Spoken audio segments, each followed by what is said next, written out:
Esoteric. At its essence, it is mysterious and only understood by a select few. Love, too, is often a mystery to the masses. Even though relationships and marriage can be challenging, we all need and desire love. This is Esotericlove, the only podcast that shares the secrets to bringing love, marriage, and kids together to make a blended family work. Get ready to discover how you can find positivity in every situation on today's episode with your host, Melissa and Lorenzo, aka Big Renzo.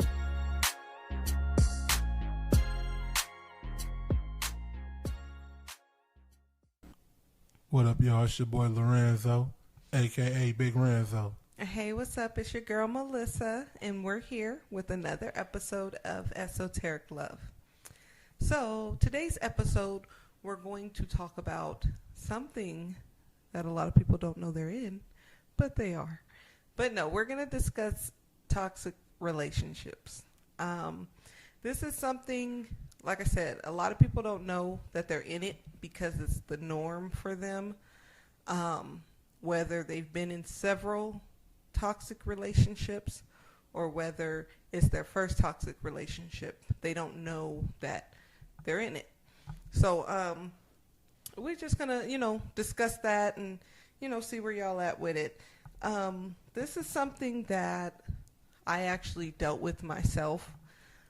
I was in a two-parent household, mom and dad still together to this day, that kind of household. So seeing a toxic relationship or knowing what a toxic man was not something I was familiar with. Even past relationships, I was not with a toxic type of person.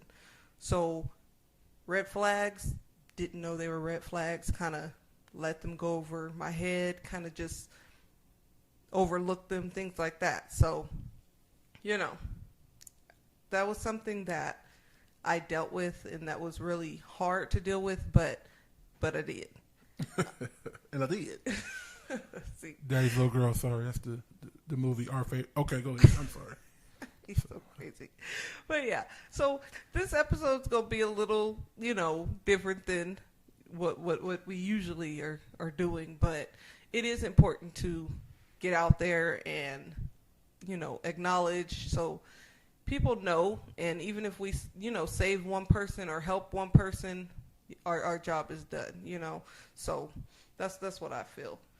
It's true. Yeah. So like I said, this was something I dealt with being in a two-parent household. I didn't know.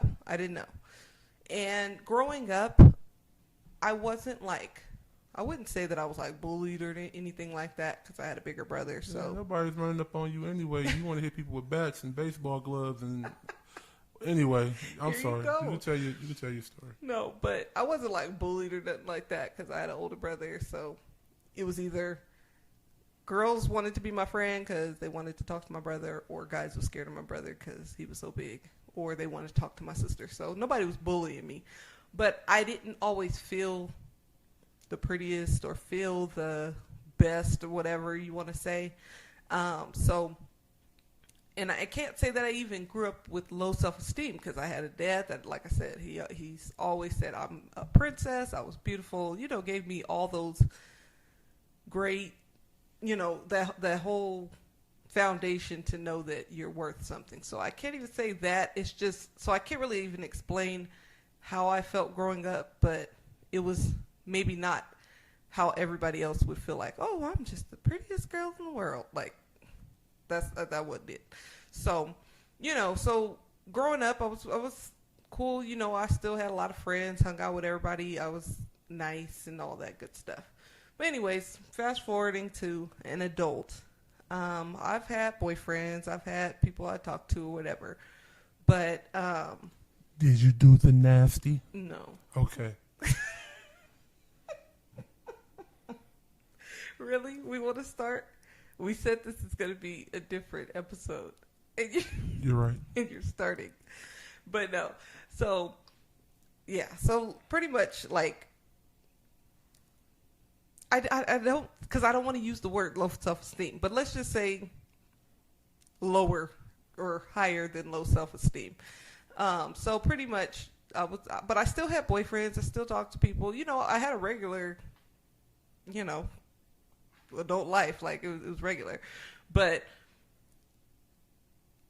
I got with somebody that was very toxic. But at the time, I didn't know was toxic. Very argumentative, very, I think probably bipolar, honestly. I don't know. Probably, had some issues. But like I said, I didn't know the signs. So if you don't know the signs of what you're dealing with, then you don't know their issue. You don't know there's a problem.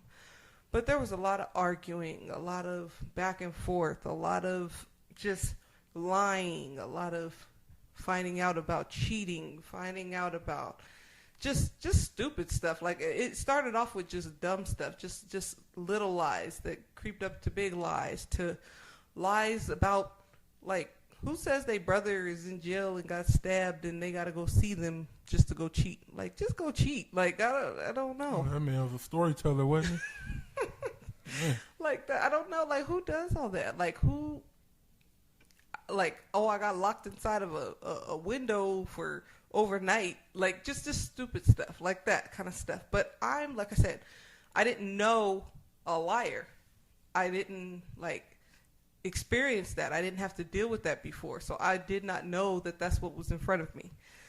So fast forwarding, dealing with that for some time, and then it turning into a physical thing. And when you're in a physical, as in, like, I just hate the word domestic violence or that type of thing, but that's pretty much what it was.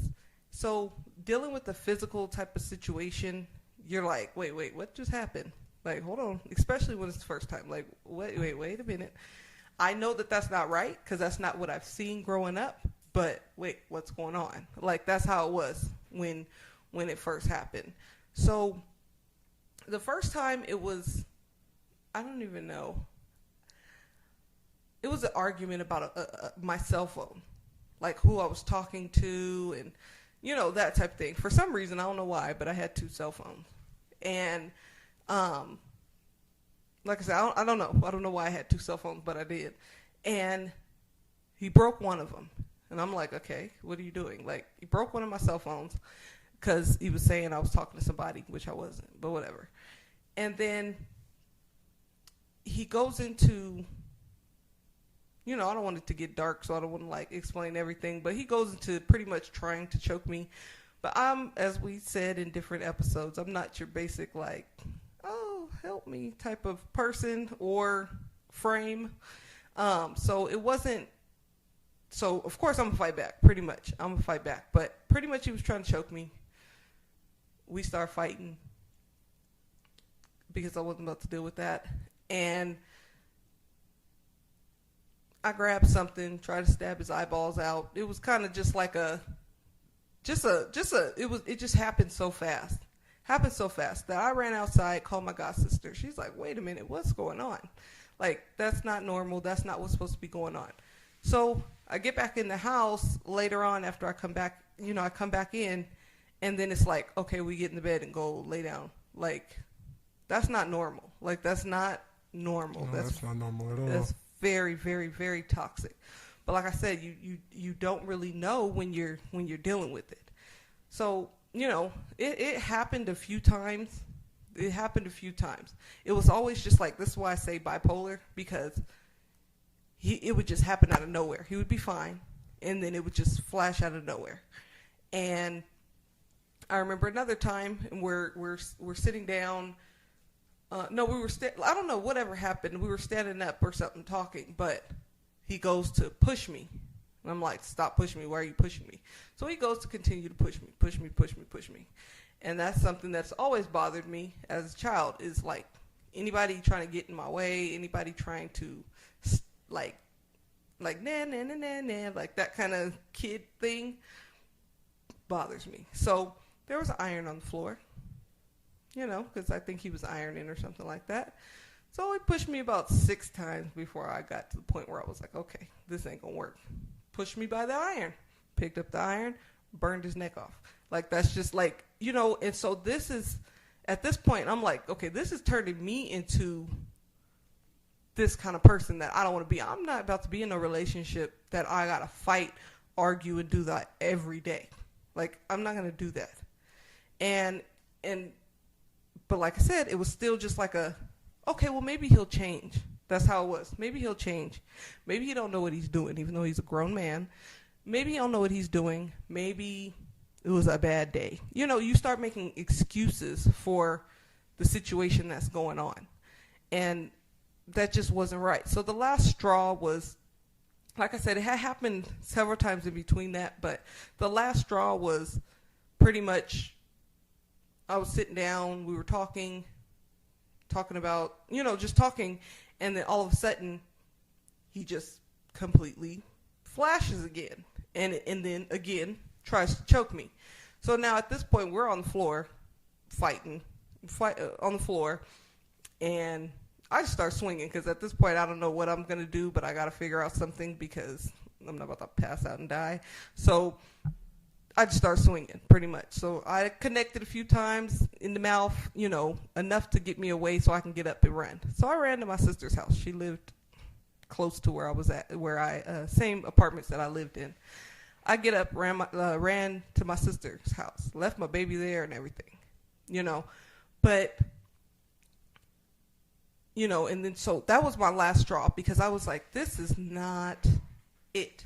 But there's a lot of people that don't have the will to say this is it, and I really feel for those people that, they have more. I don't know if it was the foundation that I knew this didn't happen in my household, so this isn't normal. So that, I think that kind of helped me to go forward to say, okay, something isn't right.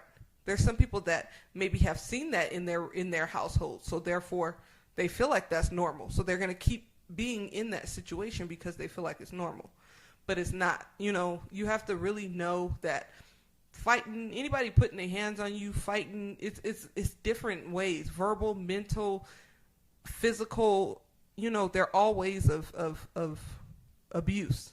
And you have to have enough will. I know it's easier said than done, but having enough will to get up and get out of there and say, this ain't it. Because then honestly, I feel like you're missing out on who you're supposed to be with. Because that obviously ain't the person you're supposed to be with. You missing out on your blessing and who you're supposed to be with, which is something that I did for a long time until I found my my sexy husband. Yeah. He always got to lighten up the mood, but I'm glad you do. But yeah, so that was a part of my experience, and I just want to it's not something that I ever really talk about. Only person really that knows is my god sister, because she's the one who I called, and my sister, because that's the one who I went to her house. But nobody really knows about it, so I just kind of keep it to myself. But and my husband, of course, he knows. Man, I'm over here hot right now. Y'all have no idea. You should see his hands. Man, buddy, he better be glad he ain't over here. You think you got hit with an iron, you're going to get hit with these iron fists. I'm sorry. See, I was trying to let you talk. I was quiet the whole entire time. You were. And I wasn't going to say nothing. Yeah. But now I had to say something. But no, it's like I said, it's really important that you stop and evaluate what relationship you're in and the things that are not normal. Like I said, easier said than done, because if you feel like that's normal because that's what you've seen, then it's kind of hard to differentiate the two, But that's my part of, the domestic and the toxic relationship that I have been in. So yeah. All right, so we're going to get into my turn real quick. So a lot of y'all that know me know I'm not the smallest guy in America. I'm Big Renzo for a reason. He's sexy. I'm not just. I'm trying to talk here. Okay, you making me smile. I'm trying to be gangster right now. Back to the story. So I'm not the smallest dude in the world. I'm Big Renzo for a reason, as you guys know. People that know me, as you know, I'm Big Renzo. I was like I said, not the smallest dude. So all my cousins were like athletic bodies and can hop gates and do flips and run up and down the court and do all of the stuff, you skinny people do. I wasn't that guy. But I knew how to dance good. Hey. I knew how to do certain things good. I wasn't going to be the last person, I'll tell you that. If it was a situation, I'm not going to be last. I'll be somewhere. He's like that to this day. Somewhere in front of the person that's last, or whatever. People. But, on a serious note, though, my ex made me feel like I could never do or get nobody better than her. So let's get into it. Y'all ever seen the movie Norbit? I was Norbit, and she was Respucia. It was Respucia, right? Respucia. She was Respucia. And it was one of them situations where, like, you got a girlfriend? I'm like, nah. She's like, well, you do now? I'm like, all right. It was just kind of like that. Get your hand up and hold my hand. Exactly. Get your hand up and hold my hand. It was like that, like on some real stuff. Like, I'm not even, like, playing. It was like that. And it's at that time, everybody had their little girlfriends. Everybody was kissing girls and slapping booty or whatever. Everybody, that's just what kids was doing after they're 13, 14. That's what was happening. Just being honest. Wasn't nobody trying to let me slap no booties or get no hugs or no kisses or none of that. Wasn't happening because I was the fat guy, quote unquote. So now I got this girlfriend all through doggone high school and all of that. And she made me feel like I couldn't do no better than her, and I really started to believe that. When you get told that 100 million times, and especially from what was happening in your life before, you tend to believe it. Like I said, I had girls say, oh, no, you're fat. Matter of fact, I had my cousin DT. He's like, hey, man, my girlfriend got a homegirl, blah, blah, blah, blah, blah. She wants to talk to you on the phone. He passed me the phone. I said, hello. She said, you sound fat. I'm like, dang, I am fat. How'd she know that? You know what I mean? Really? And she hung up. So, all this stuff played in my mind. So when this girl is telling me this, I'm really legit believing it. Like, you ain't gonna you can't find nobody better than me. I'm the best you gonna find, and blah, blah, blah, blah, blah. You better get right, blah, blah, blah, blah. So I believed it. But you can't let no one tell you no stuff like that and really believe it. That's why I always embedded in all my kids. If you feel wrong, awkward, somebody's not treating you right, especially when you younger, definitely ain't gotta deal with nothing anyway. Yeah. But definitely ain't dealing with no crap when you're younger. You know what I'm saying? So I'll make sure I embed that and let them know that you popping. You got it going on and can't nobody tell you nothing different. Like I said, what's it called, self-esteem? Self-esteem? Yeah, my self-esteem was hella low. So I was the fat dude that thought I couldn't get no baddie, but I got a baddie now, you feel me? She thought you couldn't. Yeah, I remember when she first saw you, she was like, oh man, well, there goes that. So much for you, girlfriend. There goes that. But but hearing those type of things over and over, you ain't gonna get nobody better than me. You ain't, that's something that a person with the issue has. Like, that person that's spilling all that negativity, they have an issue within their self. So they have to belittle your mind so that you can fit up under them. So you think that, they're just the best. Whatever you looking at right there, they're the best. When there's so much more out there for you. Like, and just the stuff that I had to go through really hindered my relationship with getting with Lorenzo. Because then, therefore, I didn't believe anything that he said. Everything, number one, was a lie, everything. And he's like one of the best men. Don't get no ideas because y'all can't have him. But he's off the market. But he was like he is like the best guy that I've ever, talked to, met, whatever. Just in all aspects. But I didn't see that. And I was so close to losing him because I didn't see that because of my past, because of the things that I had to deal with. So sitting there, allowing somebody to, like I said, whether it's physically, mentally, verbally, make you feel lower than you are, it's just not right. And like I said, naturally put up a wall. I naturally put up a wall with Lorenzo because I felt like, okay, well, like I said, he's lying anyway. So I'm not going to allow myself to care so that I don't get hurt. Yeah, we can hang out. We can whatever. Whatever. It's cool. But I'm not going to allow myself to get to that space where I care so much so that I don't have to get hurt. Pretty much that's where I was for a minute with him. And that's just due to my past. And it sucks. And I'm glad he was so stubborn. You was a bad one. I wasn't letting you go no place. Yeah. If you thought you was going, I was going to be right on your hip. Well, I guess you're going to look in your review and see Big Renzo if that's what you want to do. Off topic, fun fact. I want to tell y'all something. When I met her at the club, well, actually, we had met at the club again. This was after we already talked. She had got wasted. It's story time. So it's time to tell the story. So she got wasted. I had a brand new car. I had a brand new car that I bought brand new.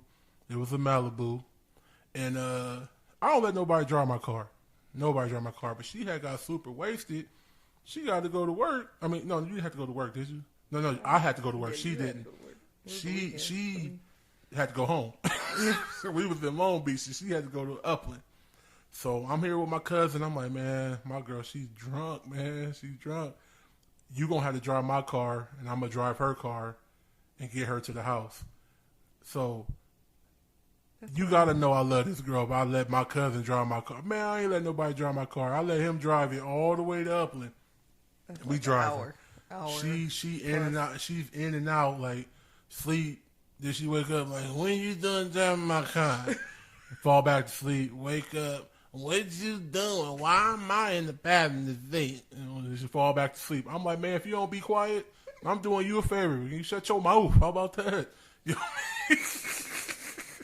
is it the truth? No, it's not. It's not. I was waking up. No, I was. You went partially, but I was waking up because you was bumping all. I had a what was it? Sebring. A Sebring. I had a Sebring, and it was low to the ground. So you wasn't drunk because you know you was about an hour and something out. That's probably why you started waking up almost when we were there. Whatever, so that's how I knew you loved me because you drove me all the way home. But that's what I'm saying. I just had to throw a story in because it needed to be said because it was real. It's real tense up in here. I started sweating. Like I said, you told me the story, but you never told me the story. You know what I'm saying? You told me some situations, but you never told me the situation. Yeah. So I'm sitting here steaming, mad. Because, I mean, you know me. Oh, you know me a little bit. Oh, I know you. He's crazy. No, see, he always pulls back when it's time to tell about his craziness. I'm the nicest person that anybody's ever met. No. I like walks in the park. I like flowers and the bees and the trees. All that, you know, I don't have a violence bone in my body, but anyway, not with me though, but he does. But anyway, so she gets to the house. I drive her home, get her up the stairs, get her in the house, throw her on her couch. I had to do that fast because she was living with her mom at that time, so I had to be quick in and out like a doggone oversized ninja. So I head back, you know, driving way back. I talked to her like some hours later. She was like, "Thank you so much for driving me home." Something. No, but that's how I knew. I said, "Oh yeah, he loves me. He loves me." It took a few of those type of, situations, not drunk situations, but just situations like big. Yeah, let's just be clear. Just like a few of those big situations, like dang, like he will go to bat for me or he will be there for me to pull my wall down. Like it. I worked for 10 straight years without ever being late. I was late that day. Oh, you was late, honey? I was late to work that day. And 10 years I wasn't late. I was late that day. But that was all. No, I'm sorry. I didn't know that. But okay. But yeah, so it took a lot. Like I said, it took a lot for me to start opening up and really letting him close to me.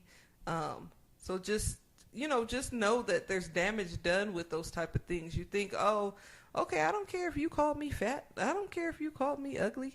I don't care if you call, like, you say that, but it's eaten away. It's eaten away, those verbal words and those things that are being said towards you. But it's funny, real quick. When she found out you was with me, she said you didn't want me or something like that. Oh, yeah. You don't want her. You don't like her. She's still trying to do that stuff that was working all of those years. Yeah, it didn't work no more. It wasn't gonna work no more. No, it wasn't gonna work no more. That you had some work, like. Yeah. I knew what I had. No, but you knew. That's the thing. He once he got out of the situation, he was able to see, like, I'm not half as bad. Like, I'm not what she's saying. But yeah, I was pretty handsome after a while. Exactly, which you are. But that's the thing. That's what a toxic person will do. They will make you feel less than. Make you feel less than, to make them look better, to make them look bigger, so that you cherish them and all that. Make them look like they fine when they ain't. I still look back and can't believe I believe that girl. To this day, I'm like, I really sat here all them years thinking, yeah, you're the best I can get. You're the best I can do. You're it. That's it. No, I don't know how I even did that. But I did. But that's what I'm saying. That's what we here to let y'all know.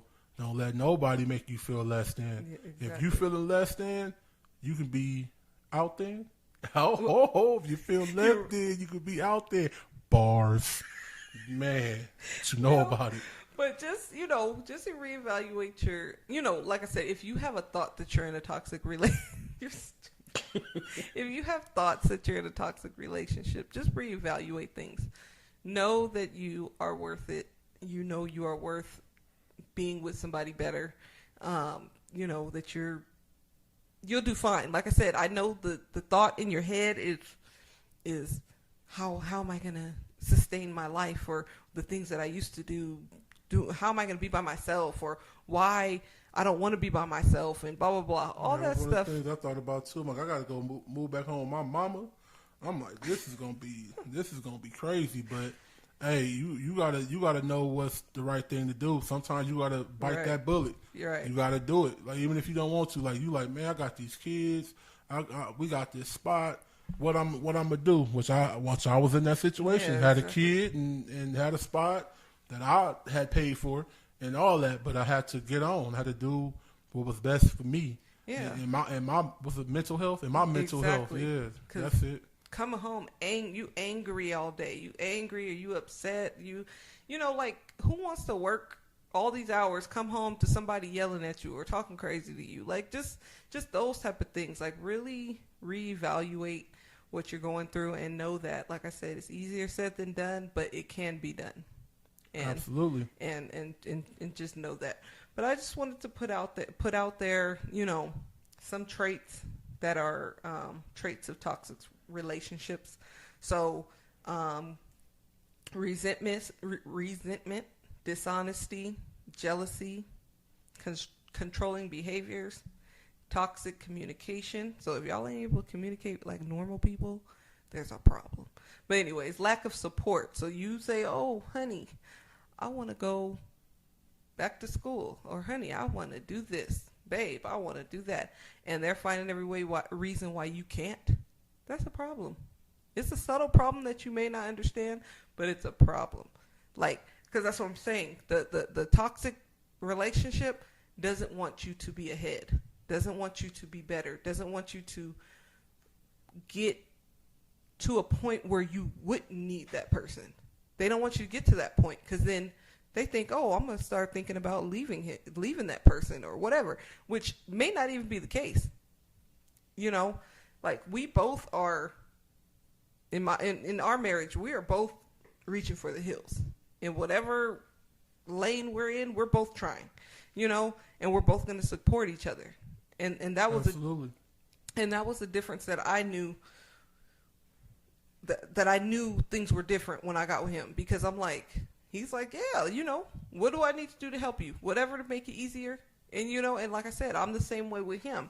But he's like, okay, if I need to do this, or if I got to pick up this kid to do this so that you can do this towards your dream, let's get it. Like that's how he is. Yeah, we definitely got something special when it comes to that for sure. Yes. That too. And that's what I said. And I think about that kind of stuff because I didn't have that before. And like I said, I was really about to lose all of that because of the damage that was done. But anyway, patterns of disrespect, those type of things. If you have those things in your relationship, of course, I'm always for people working it out. So try to work it out. But if you see a pattern of things that are happening and keep happening, get out of it.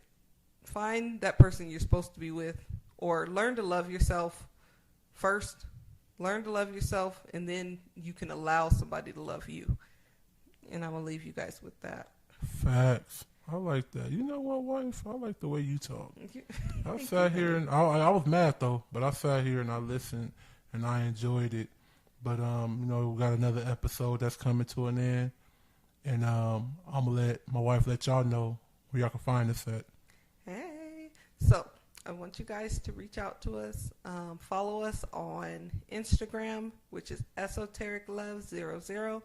Facebook, you can also friend us at Esoteric Love.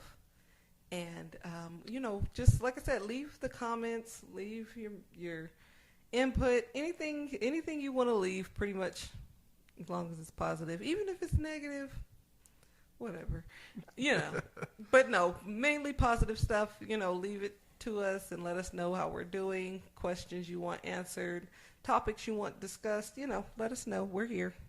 Yeah, for sure, man. We catch y'all next time. Much love. Love y'all.